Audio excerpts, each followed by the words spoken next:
the dancers on the team, they're so savvy with like making TikToks and da da da da. And I was just like, can we at least have a TikTok, something, like, because they're just so fun to watch, and they whip these things up so quick. Like I'm sitting here on a break, like trying to scoff down my nachos or whatever, that we're eating. And then boom, they did a TikTok in like 2 seconds. They learned it. And I'm like, what? Be happy, happy, happy, happy, happy, happy. Keep your chin.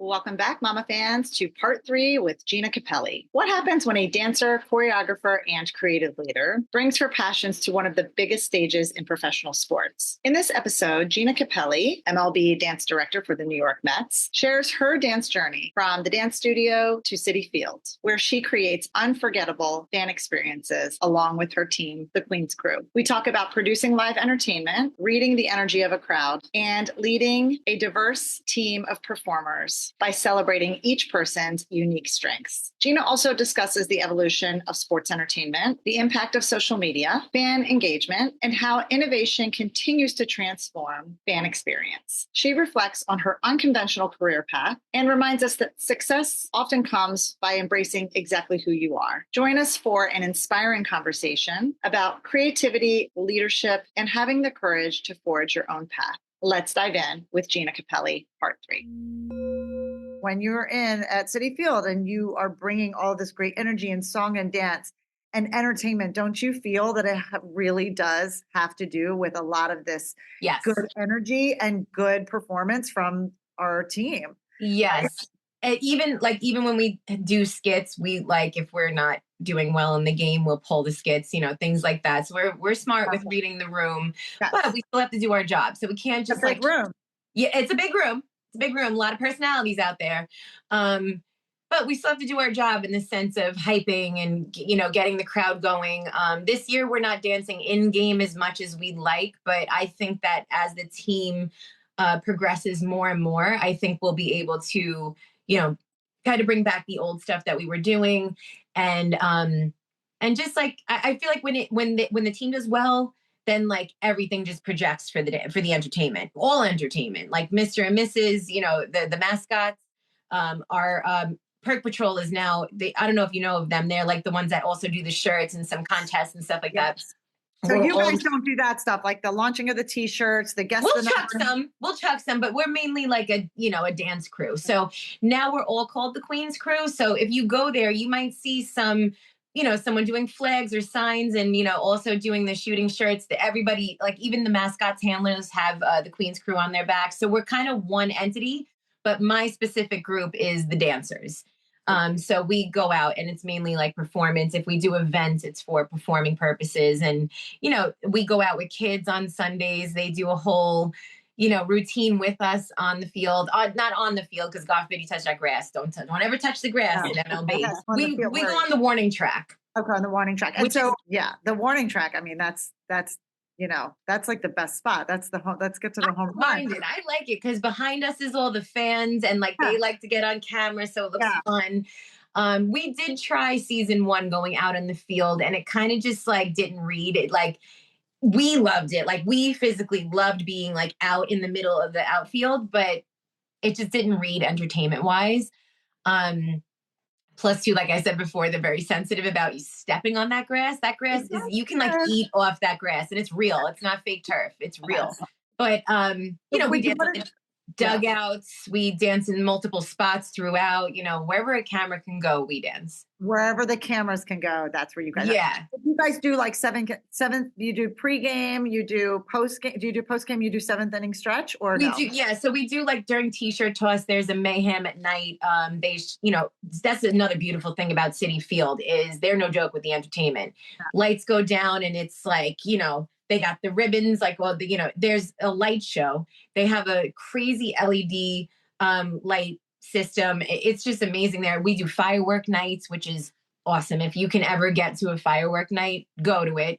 It's like, when you're in Disney and it's just like, oh my God, like it's completely surrounding you. And we dance for that as well. Wow. I would say like out of all MLB, ours is definitely like up there with that. I think we're the best. Well, I am going to agree with you. City Field is an amazing. No, like it's where you want to bring your kids and stuff. And the food is the food. die for. The food is so good. Sushi. Come on, who eats sushi at a ballpark? I do. Me too. And the nachos. And the nachos. City Field the nachos is my favorite. That's my favorite. Oh but yeah, no, it's such a great stage, and it's still an evolving, when things happen internally, like when we get new not necessarily new ownership, but like if there's a new president or a new VP or a new boss, we kind of have to go with what they want to do and still make it amazing. So we weren't always dancing all 81 games. We used to just do the high demand, just the weekends, opening day, any big weekday game we would do. Now they want us at every game, which is great. But it is a little tricky to like still have that, like the real entertainment's on the weekend. Let's just be real. The real, like it's when the seats are really full. It's when, the weekend game's just amazing. They do block parties on Saturdays. They do stuff for families on Sundays. Friday is usually the fireworks show when they do that. So during the week's like a little quiet for us, but it's nice. I'm happy to be there. And you're doing what you love, Gina. This is so great. When you were talking about all the lights and the fireworks and you were saying the ribbons and just how spectacular it is, all I could think of was like what you said earlier, which is you love to be in this entertainment and to be working with so many people. And it just sounds like this is just so ideal for you, and how amazing that it's local. It's in your borough. It's right? Because you're out in Long Island. I'm out east. You're in Long Island. It's still like, I consider it the closest one other than the Coliseum. You don't have to cross a bridge, do you? You don't have to cross a bridge? No. Perfect. No. Just like $4.95 and it all the way there or whatever. I mean, that couldn't be any more perfect. Yeah, no tunnels, no nonsense, no tolls, thank God. But yeah, it's really like, I love it. I hope it lasts a long time. I hope it evolves. I hope it gets bigger. I love that we're co-ed, but our girls have pom-poms in some moments, and they're kind of playing almost like an NFL vibe where, when the players take the field, they make a tunnel, but then don't test them. They can dance and hang just like the boys can, and they go off. And we got some of our boys are amazing break dancers, gymnasts. They're like the best street dancers you can find. Yeah. One of our boys is an amazing contemporary dancer. We have dancers that are in musical theater. Like, it's just like such a beautiful. I explained it like this a while ago.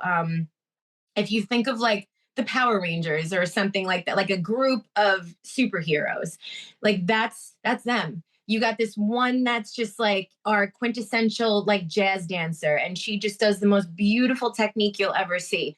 Then you have like a crumper. Then you have a b-boy. Then you have, and then, like I said, one of our boys is our contemporary boy. He does some tricks that I'm just like, oh my God, like how? And it's in sneakers, on cement, and on warning track. Not on, basketball gets the nice smooth court. Yeah. They get like an ideal atmosphere, but they're outside elements doing this. They're on cement, in sneakers doing this. Like it kind of, I got to send you guys videos because it really I've seen videos on your Instagram. Oh my God, yeah, perfect. Just look at my Instagram. But it's just amazing what they pull out. Like, I mean, dance teachers, Alice Cones in sneakers on cement. Yeah. What? Yeah. And then going and flipping and doing all this crazy stuff. And like I said, and then they're like hams on the side. So if we do a skit, they don't care. Like, they're just like fun and funny. We do karaoke.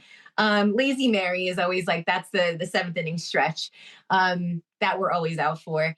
But they're just capable of so much. That's why I can't wait for this to evolve. And my hope for this team is that it just keeps going with the entertainment. I mean, we're the mecca of entertainment. So why not be as, oh my God, have you seen you know what I mean? Yeah.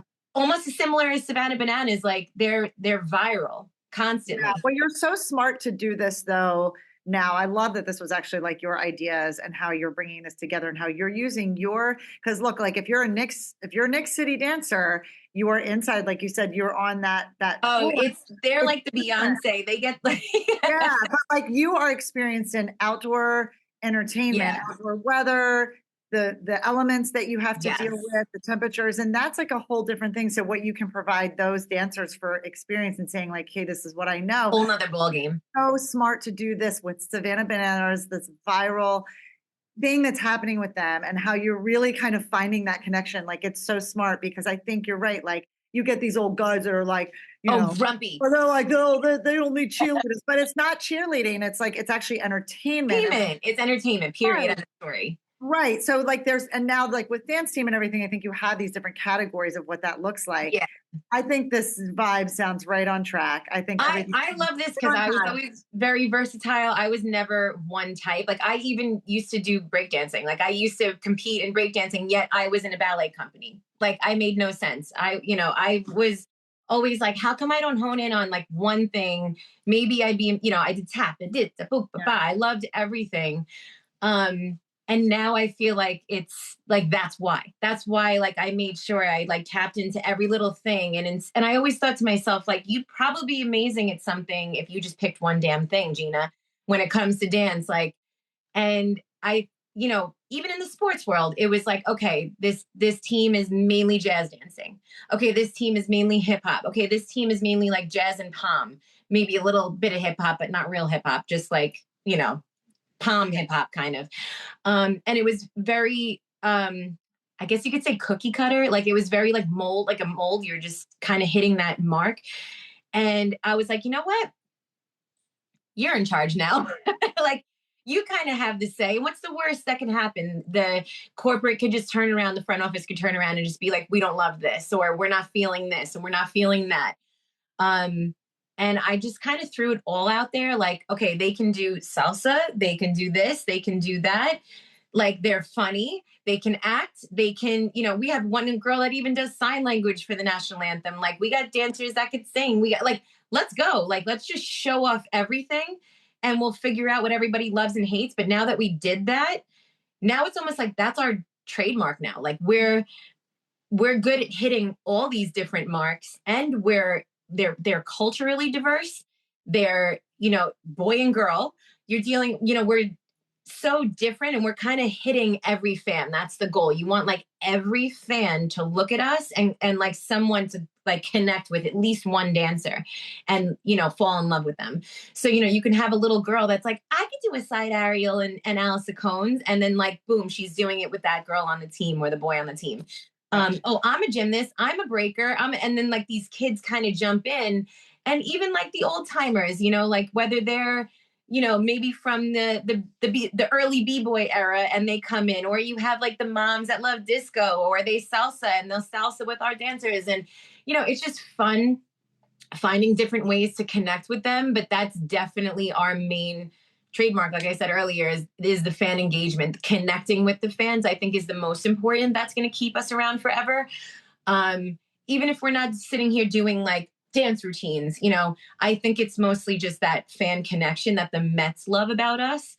And hopefully that'll keep us here for a long, long, long, long time. You're so big. So we're so happy to hear your story and to have you on. You're so amazing and so fun. You're just awesome. And I can see why you are working in big crowd, because you're such big energy and you have so much to give, and you're so generous with your energy and with your love for and passion for what you do. Like, this all makes so much sense. Doing amazing work. This is like a dream job. I'm listening to you and I'm like, oh my God. It really, like, I think my lucky stars every day. Yeah. And your girls must be so proud of you. Oh, they love it. Yeah, they're cool. I mean, they're like, can we come? And I'm like, I can't bring you underground. I can't do this. I can't do that. It's like security's tight. And I was like, when mom's there, like, I can't, mom. I can't worry about you being hungry. I can't worry about this one's going. No, I can't. Right. So, but it really is such a dream job. And I even tell the dancers all the time, like, we have, so we circle up before we go out, and each dancer has like a word that we kind of say to represent ourselves. We have like everything from perseverance, power, projection, polished, versatile, this, that, dynamic. Like, we just spew out all these words as like a reminder, prepared, all these things that we have to be on that team. And, and then we do our little chant before we go out. But, every time I'm in that circle, I feel like I get like a lump in my throat when I even think about it, because like I was saying earlier, and every team I ever really, like, if you really look at my resume, all these teams don't even exist anymore now. And it's, you got to be like grateful in the moment, because it is a dream job, but that doesn't mean, like, dreams are not forever. You wake up sometimes, you know what I mean?